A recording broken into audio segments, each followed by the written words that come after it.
Again, this time he stood up. "I need to take this call outside." I watched him walk away. Through the restaurant window, I could see him speaking quickly. His expression looked serious. When he returned, I tried to smile. "Everything okay?" "Yes," he said. The answer came too quickly. For the rest of the evening, something felt different. Ethan was physically present, but his mind seemed somewhere else. That night, I lay awake in bed, staring at the ceiling. What was he hiding? The question refused to leave my mind. The next morning, I went to a local bakery to confirm our wedding cake order. While I was speaking with the manager, a woman entered the shop. She looked around before her eyes stopped on me. For a moment, she seemed surprised. Then she slowly walked toward me. "Sarah Mitchell?" she asked. "Yes?" She hesitated. "I don't know if I should tell you this." A cold feeling moved through my body. "Tell me what?" The woman took a deep breath. "I know Ethan." My heart immediately began beating faster. "How?" "We used to work together." I waited silently. She looked uncomfortable. "I thought you should know that he has been meeting someone recently." The room suddenly felt smaller.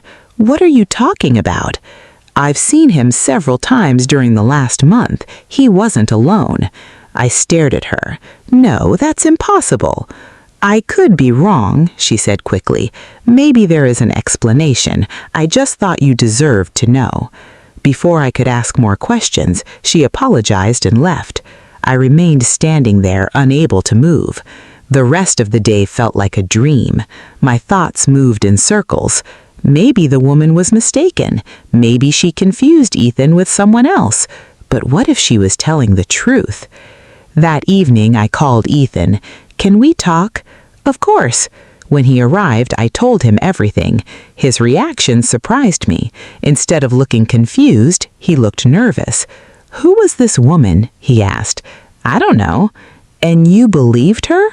"I don't know what to believe," I answered honestly. Ethan rubbed his forehead. "Sarah, you have nothing to worry about." "Then why do you seem nervous?" His eyes moved away from mine. That small movement felt like a knife. "Ethan," I said quietly, "is there something you're not telling me?" "No." The answer came immediately, too immediately. For the first time in our relationship, I wasn't sure if he was telling the truth. The next day, wedding preparations continued. Family members called constantly. Vendors confirmed schedules. Friends sent messages filled with excitement. Everyone was happy, everyone except me.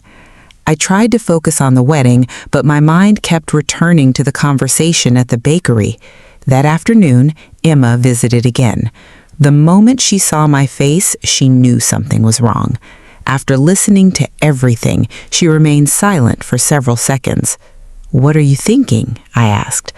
"I think you need answers." "So do I." Emma looked at me seriously. "Before you marry someone, there should be no secrets." Her words stayed with me. That night, I made a decision. I would talk to Ethan one more time. No excuses, no avoiding the truth, just honesty. We met at a small park where we often spent time together. The evening sky was painted with orange and pink colors. Normally, I loved this place. Tonight, it felt different. "Ethan," I began, "I need complete honesty." He looked worried. "Okay. Have you been meeting another woman?" For several seconds, he said nothing. The silence answered my question before his words did. My stomach dropped. Finally, he spoke. "Yes." The world seemed to stop. Tears immediately filled my eyes. "You lied to me." "It isn't what you think." "Then explain." He took a deep breath. "The woman is my ex-girlfriend." My heart broke. "You've been seeing your ex before our wedding?" "Sarah, please listen." I wanted to walk away. I wanted to scream, but I forced myself to stay. "Talk." He looked ashamed. "A few months ago, she contacted me." "Why?" "She was having serious financial problems." I folded my arms. "And?" "She needed help." I laughed bitterly. "So you became her hero?" No. Then what happened? Ethan lowered his eyes. She has a daughter. I frowned. What does that have to do with anything? His voice became very quiet. The child is mine. For a moment, I couldn't breathe. The words felt impossible. The child is yours? He nodded. Everything around me disappeared. The sounds of the park faded away.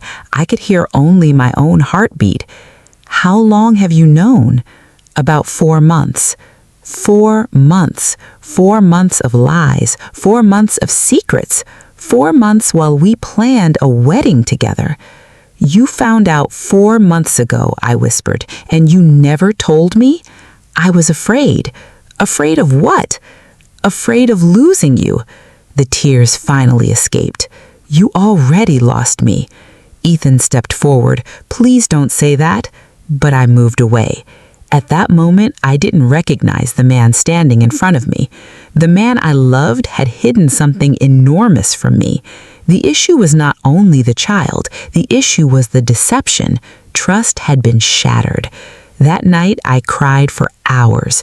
Every memory suddenly felt different. Every promise seemed uncertain.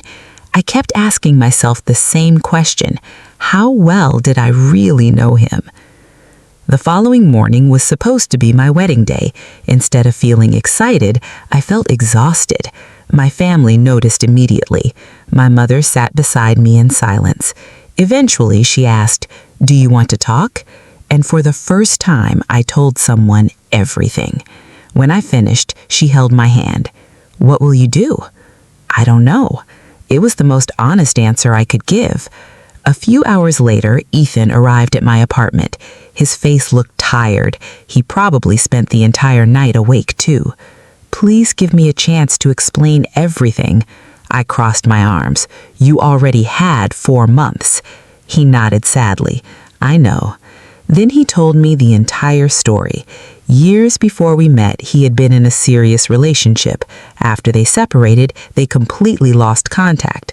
Recently, his former girlfriend reached out.